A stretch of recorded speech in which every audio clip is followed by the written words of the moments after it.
지금부터 2015년 7월 24일 작은마을교회 금요 예배를 시작하겠습니다.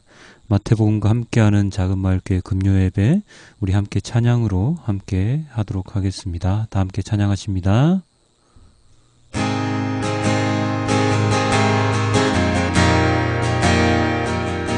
함께 나 무엇과도 주님을 바꾸지 않으니 함께 찬양하겠습니다.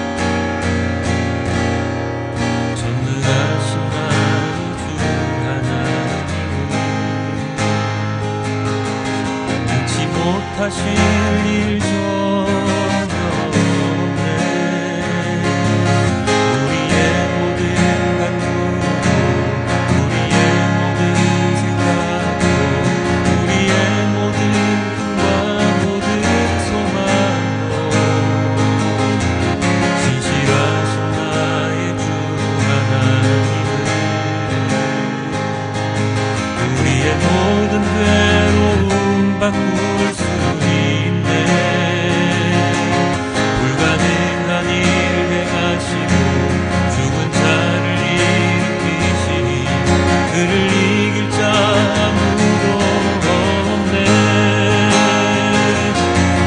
말씀 의지하여 깊은 곳에 그물 던져 오늘 그가 놀라운 일을 이루시는 것보라. 주의 말씀 의지하여 믿음으로 그물 던져 믿는 자에게 놓지 못하네. 전능하신 나의 주 하나님은 전능하신 나의 주 하나님은 능치 못하실 일 전혀 없네. 우리의 모든 간구도, 우리의 모든 생각도, 우리의 모든 꿈과 모든 소망도 진실하신 나의 주 우리의 모든 괴로움 바꿀 수 있네. 불가능한 일 행하시고 죽은 자를 일으키시니 그를 이길 자 아무도 없네. 주의 말씀 의지하여 깊은 곳에 그물 던져 오늘 그가 놀라운 말씀 의지하여 깊은 곳에 그물 던져 믿는 자에게 눈치 못함없네. 주의 말씀 의지하여, 주의 말씀 의지하여 깊은 곳에 그물 던져 오늘 그가 놀라운 일을 이루시는 것보라. 주의 말씀 의지하여 믿음으로 그물 던져 믿는 자에게 넘치 못하는데. 주의 말씀 의지하여, 주의 말씀 의지하여 깊은 곳에 그물 던져 오늘 그가 놀라운 일을 이루시는 것보라. 주의 말씀 의지하여 믿음으로 그물 던져 믿는 자에게 눈치 못함없네. 믿는 자에게 눈치 못함없네. 믿는 자에게 눈치 못함없네. 믿는 자에게 눈치 못함없네. 믿는 자에게 눈치 못함없네. 주의 말씀 의지하여 깊은 곳에 그물 던져 오늘 그가 놀라운 일을 이루시는 것보라. 주의 말씀 의지하여 믿음으로 그물 던져 믿는 자에게 눈치 못함없네. 나의 기도하는 것보다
나 무엇과도 주님을 바꾸지 않으리 함께 찬양하겠습니다.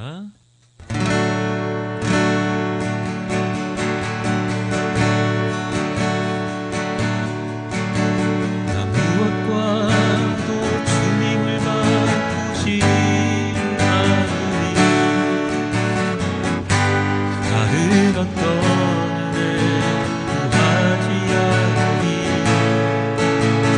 주님만이 내 삶의 도움이시니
붙여 기도드립니다. 당기 기도합니다. 아버지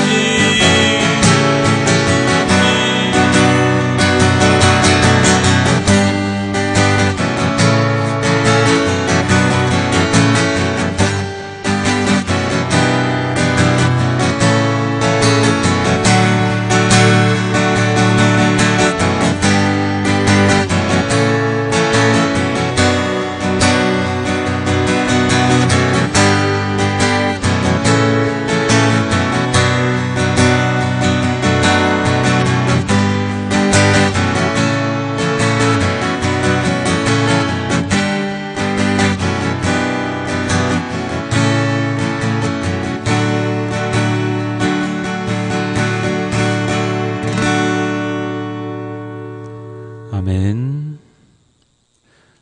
예, 오늘의 말씀은 마태복음 17장 14절에서 20절까지의 말씀입니다. 함께 보겠습니다.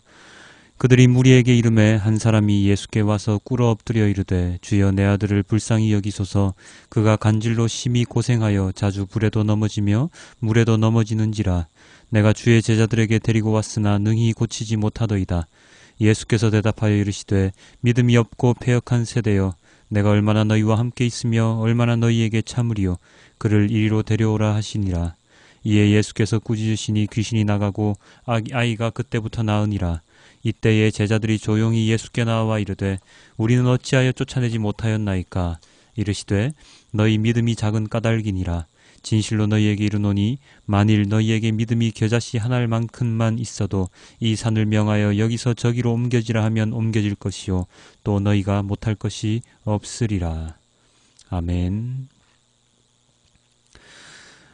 지나온 시간들을 반추해보면 참으로 하나님의 은혜의 손길이 닿지 않은 곳이 없다는 것을 언제나 느낍니다. 하나님 곁을 떠나 있을 때나 돌아왔을 때나 주님은 언제나 나를 지켜주시고 돌봐주고 계셨음을 확신하며 살아가고 있습니다. 그럼에도 불구하고 한순간 한순간 어려운 일이 닥치면 하나님을 원망하게 되고 정말 하나님은 살아계신 분이 맞나 되묻기도 합니다. 출애굽하여 광야에서 유랑생활을 하던 유대인들이 하나님께 원망하고 불평하는 모습을 성경을 통해서 읽으면서 아유 이런 배은망덕한 사람들이 있나, 자기들을 노예에서 구해주신 분이 하나님이신데 매번 이렇게 불평과 불만을 늘어놓냐 하면서 그들의 그런 행동을 질책을 하였는데요. 내가 바로 그런 사람들과 다르지 않음을 느끼게 되지요. 성경 속의 인물들이 우리와 같은 사람이라는 점에서 안도감을 그리고 위안을 받지만 그런 사람이 되지 않기 위해, 아니 하나님의 말씀에 순종하며 살았던 위대한 사람들의 삶을 배우기 위해 더 노력해야 할 것인데 그게 잘 안 됩니다. 특히나 오늘의 본문에 나오는 제자들의 모습을 보면 안타깝기도 하지만 나보다 더 낫다는 생각도 해보기도 합니다. 오늘 제자들은 자기들에게 찾아온 병자를 치유하려 했지만, 귀신을 쫓아내려 했지만 실패했습니다. 마가복음 본문의 병행 구절을 보면 이런 제자들의 실패에 대하여 서기관들과 제자들이 서로 변론하고 있는 장면이 나오는데요. 어찌 보면 참 부끄러운 모습일 수 있습니다. 얼마 전에 예수님께서 제자들에게 권능을 주셔서 병을 치유할 수 있도록 그리고 귀신을 쫓아낼 수 있도록 해주셨는데 며칠 되지도 않아서 어린아이의 병을 고치지 못하게 되다니요. 사람들은 실망할 수밖에 없었을 테고 예수님의 권능에 대해 그리고 제자들의 능력에 대해 의심을 품을 수밖에 없었을 것입니다. 제자들 또한 마찬가지였겠지요. 얼마 전까지만 해도 잘 되었었는데 지금 갑자기 안 되니 말입니다. 아유, 왜 안 될까? 당혹스러움에 빠져 있을 때입니다. 그런데 이런 소동 아닌 소동이 일어나고 있을 때 예수님께서는 어디 계셨습니까? 바로 변화산에 계셨습니다. 베드로, 야고보, 요한 세 제자를 데리시고 변화산에 올라갔다가 오셨지요. 여기서 베드로는 뜬금없는 소리를 해서 예수님께 꾸중을 듣기도 하고요. 산에서는 제자들이 꾸중을 듣고 아래에서는 제자들이 제대로 능력 발휘를 못하고 있습니다. 진퇴양난인가요? 알 수 없는 제자들입니다. 그런데 이런 제자들의 모습은 오늘날을 살아가는 그리스도인들의 모습과 그렇게 다르지 않습니다. 왜 그렇습니까? 오늘 본문에 나오는 제자들은 예수님의 제자가 된 지 꽤 되었습니다.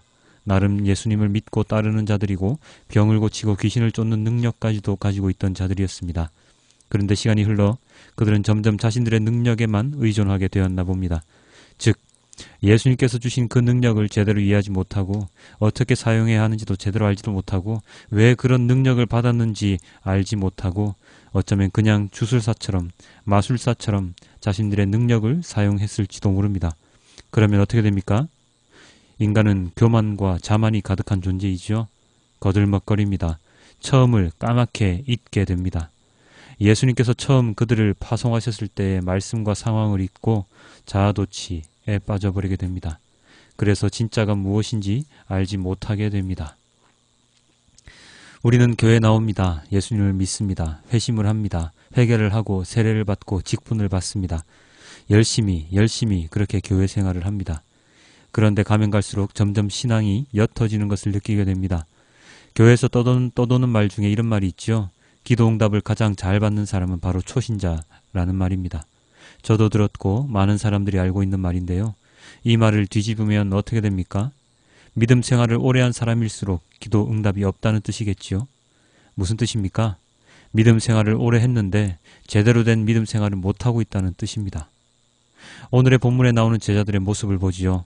귀신을 쫓지 못한 제자들에게 예수님께서 무엇이라 말씀하셨습니까? 17절 세번역 성경으로 함께 보겠습니다. 예수께서 말씀하셨다. 아, 믿음이 없고 삐뚤어진 세대여, 내가 언제까지 너희와 함께 같이 있어야 하겠느냐? 내가 언제까지 너희에게 참아야 하겠느냐? 아이를 내게 데려오너라. 아, 믿음이 없고 삐뚤어진 세대여. 예수님께서 제자들에게 믿음이 없고 삐뚤어진 세대라고 이야기를 하십니다. 메시지 성경은 이렇게 번역이 되어 있습니다. 하나님도 모르고 삶의 중심도 없는 세대여. 이게 어찌된 일입니까? 가이사랴 빌립보에서 베드로는 고백을 했습니다. 주는 그리스도시요 살아계신 하나님의 아들이라고 말입니다. 다른 제자들도 이런 베드로의 고백에 동감했습니다. 그럼 제자들은 하나님을 이제 알아야 합니다. 예수님이 누구이신지 깨달았어야 합니다. 그런데 예수님께서 제자들에게 믿음이 없다고, 삶의 중심도 없다고 말씀하십니다. 무슨 이유일까요? 그것은 바로 그들이 가지고 있는 믿음이 제대로 된 믿음이 아닌 까닭입니다. 예수님을 올바르게 보지 못하고 있지요. 이후에 나중에 살펴보겠지만 제자들은 예수님의 죽음 예고 이후에도 여전히 자리에 대한 논쟁을 벌입니다. 예수님께 높은 자리를 부탁하고자 함이죠. 어떤 본문에서는 어머니가 부탁을 하고 어떤 본문에서는 제자들이 누가 높은 자인지를 토론하기도 합니다. 예수님께서 언짢을 법합니다. 이런 모습 오늘날의 교회 안에서도 참 많지요. 아까도 말씀드렸지만 믿음 생활을 오래 한 사람일수록 기도 응답을 잘 못 받습니다. 왜 그렇습니까? 믿음 생활을 오래 하고 말씀을 많이 들었는데 왜 기도 응답은 더딜까요? 기도를 제대로 못하고 있기 때문이지요. 무엇을 기도해야 할지조차도 모르고 기도하는 경우가 많은 때문입니다. 하나님께서 기뻐하실 일들이 많이 없기 때문입니다. 직분을 받을 때마다 섬기는 자세로 임해야 하는데 그 직분이 직위가 되어서 윗사람처럼 행할 때가 많습니다. 말씀을 들을 때도 먼저 재단을 해놓고 들을 경우가 많습니다. 경륜이 쌓일수록 뭐 다 아는 건데 하면서 자만해질 때가 많습니다. 그것은 성도들도 마찬가지고 설교하는 목회자들도 마찬가지입니다. 본문을 수없이 보았기 때문에 무슨 본문 하면 그 이야기 하면서 설교문을 술술 써내려가는데 그것이 나쁜 것만은 아니지만 그 본문을 통해서 오늘 주시는 말씀과 어제 주신 말씀이 다를 수 있다는 것을 간과하고 똑같은 설교를 하는 경우가 많습니다. 그리고 목회자라는 자리가 최고로 섬기는 자리여야 하는데 섬김을 받는 자리가 되어서 그 자리가 권력이 되는 경우가 종종 있습니다. 물론 대부분은 그렇지 않겠지만 말입니다. 어찌되었건 믿음 생활이 오래되면 오래될수록 더 진한 그리스도인의 모습이 나와야 할 텐데 그렇지 못하고 요령만 늘어서 진실되게 하나님을 만나지 못하는 경우가 많습니다. 안타깝습니다만 오늘날의 현실입니다. 나의 믿음 생활은 어떻습니까? 여러분의 믿음 생활은 어떻습니까? 한번 점검해 보아야 할 필요가 있습니다. 예수님께서는 오늘 본문 속에서 믿음이 없는 제자들에게 어떻게 가르치셨습니까? 20절입니다. 이르시되 너희 믿음이 작은 까닭이니라. 진실로 너희에게 이르노니 만일 너희에게 믿음이 겨자씨 한 알만큼만 있어도 이 산을 명하여 여기서 저기로 옮겨지라면 옮겨질 것이요 또 너희가 못할 것이 없으리라. 너희의 믿음이 작은 까닭이다. 겨자씨 한 알만한 믿음만 있어도 못할 것이 없다라고 하시지요. 병행 본문인 마가복음에는 이렇게 되어 있습니다. 집에 들어가시며 제자들이 조용히 묻자오되 우리는 어찌하여 능히 그 귀신을 쫓아내지 못하였나이까? 이르시되 기도 외에 다른 것으로는 이런 종류가 나갈 수 없느니라 하시니라. 기도 외에 다른 것으로는 이런 종류가 나갈 수 없다. 즉 무슨 말입니까? 너희가 기도를 제대로 못하고 있다 라고 하시는 것이지요. 믿음도 없고 기도도 제대로 못하는 제자들, 참으로 한심한 노릇이지만 우리의 모습과 비슷한 것은 어쩔 수가 없습니다. 습관적으로 기도하고 온 마음을 다하여 기도하지 못하고 작은 믿음을 큰 믿음이라고 우기고 다른 사람에게 보이기 위한 믿음 생활을 하면 오늘 제자들에게 하신 예수님의 질책을 우리는 동일하게 받을 수 있습니다. 주의 제자들이 능히 고치지 못한 그 이유는 그것은 능력에만 의존했던 처음 능력받을 때 초심을 잃어버린 까닭이었습니다. 믿음으로 사람을 치유하고 귀신을 쫓아내야 하는데 주님이 주신 능력에만 초점을 맞추어서 모든 일을 행했기 때문입니다. 그것이 관성화되면서 의뢰의 당연히 자신들은 할 수 있는 것으로, 예수님이 계시지 않아도 자신의 힘으로 할 수 있는 것으로 착각했던 까닭입니다. 예수님의 능력은 믿음에서 나옵니다. 하나님께서 주신 능력, 예수님께서 일으키신 모든 기적과 같은 일들은 오직 하나님께서 주신 능력, 그것을 믿는 믿음에서 나오는 것입니다. 우리는 그것을 잊으면 안 됩니다. 베드로가 물고기가 잡히지 않던 날 예수님의 말씀에 따라 그물을 던졌을 때 무엇으로 던졌습니까? 베드로의 예전에 그 그물 던지던 실력으로 던졌습니까? 아니면 물고기 포인트를 예수님께서 알려주셔서 던졌습니까? 아닙니다. 믿음으로 던졌습니다. 누가복음입니다. 시몬이 대답하여 이르되 선생님, 우리들이 밤이 새도록 수고하였을 때 잡은 것이 없지만은 말씀에 의지하여 내가 그물을 내리리이다 하고, 오로지 말씀에 의지하여 던졌습니다. 말씀을 믿었기 때문에 던졌습니다. 그런데 그런 믿음, 말씀에 대한 믿음은 사라지고 자신들에게 주어진 능력에만 의지하여서 사역을 행했던 제자들은 어린아이에게 들어간 귀신조차도 쫓아내지 못하게 되었습니다. 믿음은 자연히 생겨나고 자연히 성장하는 것이 아닙니다. 우리의 삶 가운데 지속적으로 하나님 말씀을 듣고 믿으며 그 믿음에 순종할 때 그 믿음은 성장할 수 있습니다. 하나님의 보시기에 합당한 자들에게 믿음의 성장이 주어집니다. 내가 믿음이 좋다고 아무리 떠벌리며 다녀봤자 하나님 말씀에 순종하지 않고 자기만의 신앙을 간직하고 살아가는 자에게는 믿음의 성장이란 선물은 주어지지 않습니다.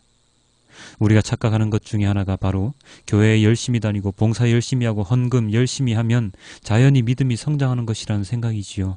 물론 교회 생활을 열심히 하면 좋습니다. 안 하는 것보다 훨씬 좋지요. 그렇지만 그런 교회 생활을 열심히 하는 것이 믿음의 성장으로 이어지지는 않습니다.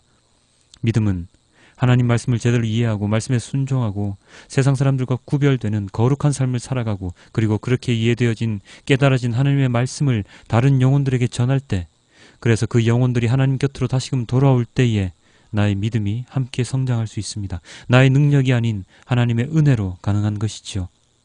그리고 믿음은 행동이 뒷받침되어야 온전한 믿음으로 발전할 수 있습니다.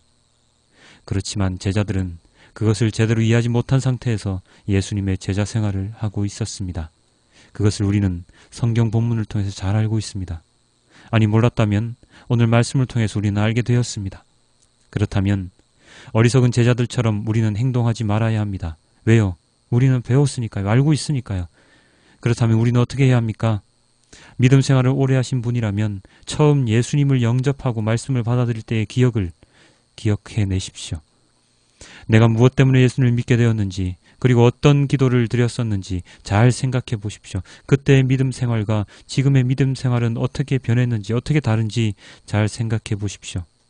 믿음 생활을 오래 하지 않으신 분들은 현재 하나님의 말씀에 대한 갈망이 얼마나 되는지를 고민해 보아야 합니다. 생각해 보아야 합니다. 세상에서 지친 육신을 하나님을 통해 위로받고 회복되어야 합니다. 말씀을 들을 때마다, 기도할 때마다 눈물이 흘러 주체할 수 없을 때도 있어야 합니다. 나의 고백이 진정으로 하나님께 들릴 수 있도록 기도드려야 합니다. 그럴 때 겨자씨만한 작은 믿음으로 태산을 옮길 수 있습니다. 그런 기도가 하나님의 마음을 움직여 내가 능히 할 수 없는 것이 없게 될 것입니다. 사랑하는 성도 여러분, 믿음은 우리가 믿는다고 해서 얻어지는 것이 아닙니다. 이게 참 어려운 말인데요. 믿음은 하나님께서 우리에게 주시는 선물입니다. 우리가 하나님 말씀에 순종하며 거룩한 삶을 살기 위해 몸부림칠 때 하나님께서 주시는 선물입니다. 믿음이 작으면 우리는 제대로 된 신앙생활을 할 수 없습니다. 언제나 의심하며 조그만 난관에도 쓰러질 수밖에 없지요. 믿음이 큰 사람들은 어떤 큰 환란이 오더라도 이겨낼 수 있는 힘이 있습니다. 그렇기 때문에 믿음이 중요합니다. 나를 굳건히 지킬 수 있는 것, 나를 붙잡을 수 있는 것은 하나님에 대한 믿음, 예수님의 십자가에 대한 믿음밖에 없습니다. 수많은 헌금을 한다고 해서 믿음이 커지는 것이 아닙니다. 중원, 부원하는 기도 시간을 늘린다고 해서 믿음이 커지는 것이 아닙니다.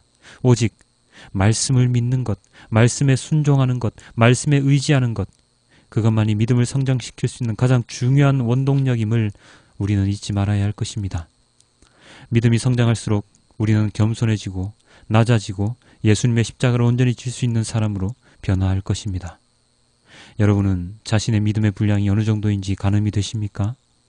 내가 얼마나 나를 부인하고 십자가를 지기 위해 노력하는지 생각해 보면 그 답은 분명히 나올 것입니다. 그리스도인에게는 오직 믿음밖에 없습니다. 하나님을 믿는 것, 예수님의 십자가를 믿는 것, 복음을 믿는 것을 통하여 우리는 하나님께로 한 발짝 더 나아갈 수 있음을 잊지 말아야 합니다. 제자들에게 오늘 하신 예수님의 말씀은 우리에게 하시는 말씀입니다. 우리가 질책을 받는 것이고 우리가 마음을 돌이켜야 하는 것입니다.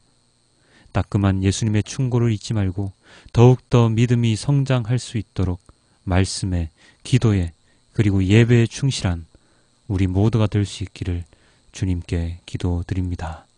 다 함께 기도하겠습니다. 아버지 하나님 감사합니다. 오늘 제자들에게 하신 그 예수님의 말씀이 우리에게 하신 말씀임을 우리는 알고 있습니다.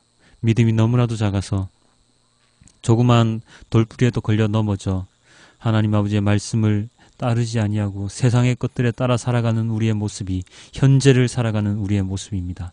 아버지 하나님, 저희에게 더욱더 많은 질책을 하시고 저희를 더욱더 꾸중하시어 하나님께서 원하시는 것이 무엇인지를 제대로 깨달아 알 수 있도록 하나님 아버지 우리의 모든 것들을 주관하여 주시옵소서. 아버지 하나님, 세상 가운데 우리를 유혹하는 많은 것들이 있고 세상 가운데 우리를 좌절하게 만드는 많은 것들이 있습니다. 그 모든 것들을 나의 손에서 놓고 오직 나의 손에는 주님을 향한 믿음, 주님을 향한 사랑, 그리고 주님 십자가만을 움켜쥐고 나아갈 수 있도록 도와주시옵소서. 아버지 하나님, 세상에서의 성공과 실패는 하나님 아버지께는 아무것도 아님을 우리가 또다시 깨달아야 할 것입니다. 성공했다고 자만하지 아니하고 실패했다고 좌절하지 아니하고 온전히 주님을 믿는 그 믿음이 얼마나 즐겁고 아름다운 것인지를 깨달아 주님을 찬양하며 주님께 기도하며 예배하며 나아가는 나의 모습을 더욱더 아름답게 하나님 아버지 여길 수 있도록 도와주시옵소서. 아버지, 너무나도 힘이 듭니다. 이 힘든 가운데서도 주님께서 힘을 주시리라 믿습니다. 밤을 돋아 기도할 때 하나님 아버지께서 내가 원하는 것이 무엇인지를 아버지 하나님 깨달아 알 수 있도록 하여 주시옵소서. 오늘 금요 예배를 통해 주님께 또다시 기도를 합니다. 수많은 기도 제목들이 마음속으로 울려 나옵니다. 아버지 하나님, 정말로 주님께서 들어주실 수 있는 기도 제목이라면 응답하여 주시고 우리가 하지 말아야 할 기도라면 응답하지 말아 주시어서 진정으로 우리가 가야 하는 길이 어느 길인지 하나님 깨달아 알 수 있게 도와주시옵소서. 오로지 주님의 계획에 맞는 온전한 그리스도인으로서 저희가 살아갈 수 있도록 아버지 하나님께서 인도하여 주시옵소서. 오늘 하루도 주님께서 언제나 보살펴 주셨음에 감사하며 살아가는, 그리고 다가오는 주일에 주님을 만나는 그 예배 시간에 더욱더 즐거운 마음으로 아름다운 마음으로 주님을 만나 배울 수 있도록 아버지 하나님 인도하여 주시옵소서. 아버지 하나님 너무나도 감사합니다. 이 모든 말씀 우리 주 예수 그리스도 이름으로 기도드렸습니다. 아멘. 우리 다 함께